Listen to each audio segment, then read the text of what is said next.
Bonjour, aujourd'hui je vais vous parler des intérêts éducatifs de Similo et de 13 couronnes. J'ai rassemblé ensemble ces deux jeux parce qu'ils sont tous les deux dédiés à des enfants de 7 ans et plus.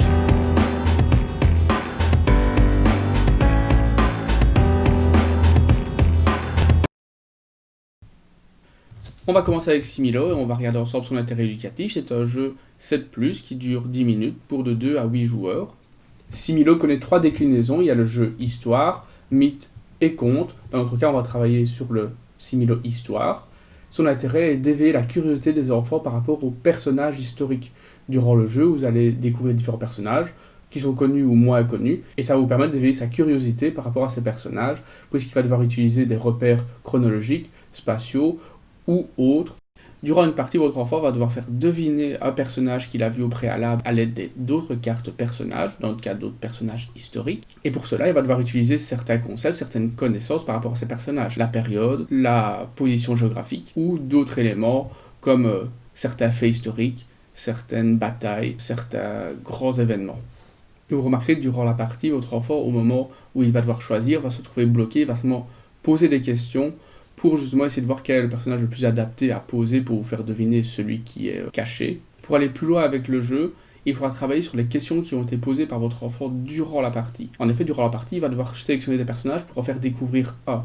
C'est l'occasion de travailler avec lui justement ces questions après la partie. Une autre manière de travailler, c'est aussi de reposer les cartes de Similo sur une ligne du temps pour voir quel personnage appartient à quelle période de l'histoire, ou encore sur une carte pour savoir, tiens, ce personnage, il vivait en Amérique, il vivait en Afrique, il vivait en Asie, et ainsi de suite. Si vous travaillez de la frise chronologique avec les plus petits, je vous conseille de ne pas travailler avec les périodes de l'histoire, travaillez plutôt avec, par rapport à lui, ce qui est plus proche de lui, ce qui est plus loin de lui. Une fois que votre enfant aura appris les périodes de l'histoire, vous pouvez commencer à les positionner. Tiens, ce personnage a vécu durant l'Antiquité. Tiens, ce personnage a vécu durant le Moyen-Âge. Vous pouvez être de plus en plus spécifique avec les périodes de l'histoire. Par exemple, vous pouvez travailler les temps modernes et spécifier la Révolution française ou spécifier les Lumières. En début de partie, vous désignez un narrateur au hasard. C'est le seul qui va pouvoir avoir connaissance de la carte à faire deviner. Ce narrateur prend le paquet de cartes qu'il mélange. Après avoir mélangé le paquet de cartes, le narrateur pioche la première carte et la garde face cachée pour les autres joueurs. Il n'y a que lui qui en a la connaissance, mais dans notre cas, je vais vous la montrer. Par la suite, le narrateur pioche 11 cartes de la pioche, auquel il intègre celle qu'il a piochée en début de partie. Il met la pioche de côté et mélange ses 12 cartes. Maintenant qu'il a mélangé les 12 cartes, il va venir les placer face visible en 3 rangées de 4 cartes. L'objectif de la partie va être maintenant de faire deviner cette carte-ci, celle qu'il a vue au début de partie, en donnant des indices pour que les autres cartes soient éliminées. Pour cela, le joueur a une pioche à disposition dans laquelle il prend sa carte.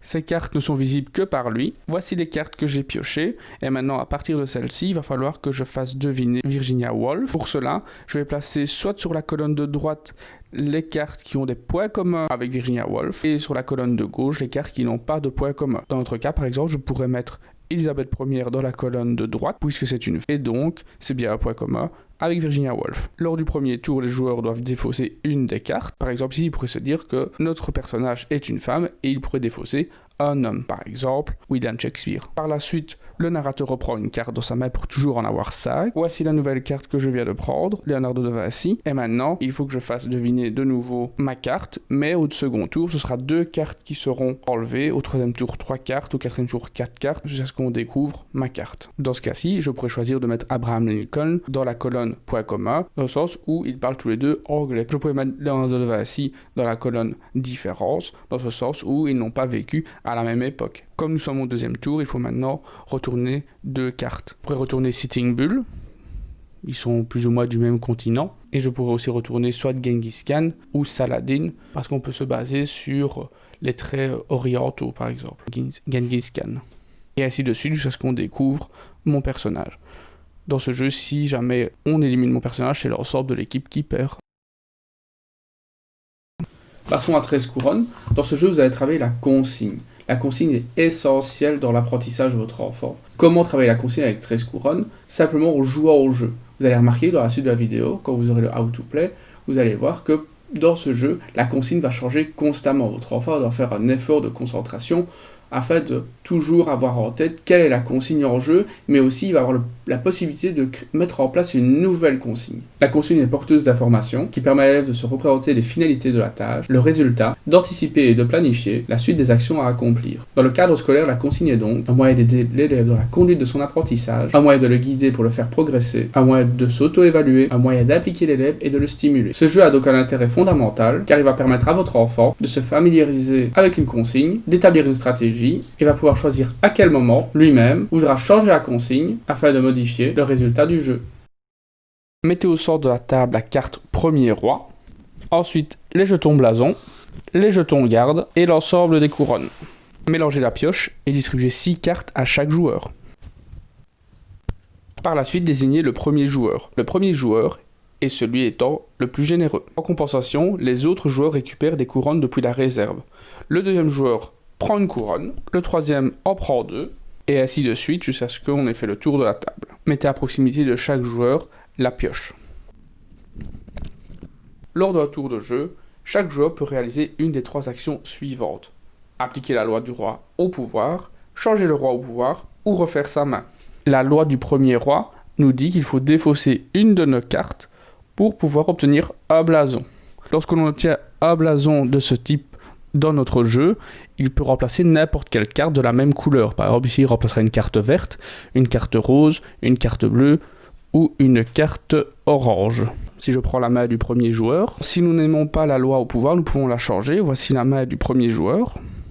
Et pour la changer, nous allons prendre une de nos cartes et la placer au-dessus de celle déjà mise en place. Par exemple, dans notre cas, la carte la plus intéressante est la carte violette, puisqu'elle nous dit qu'il faut avoir une carte verte et une carte d'une autre couleur pour obtenir une couronne. Dans notre cas, nous avons bien une carte verte qui est à sa gauche et une carte d'une autre couleur.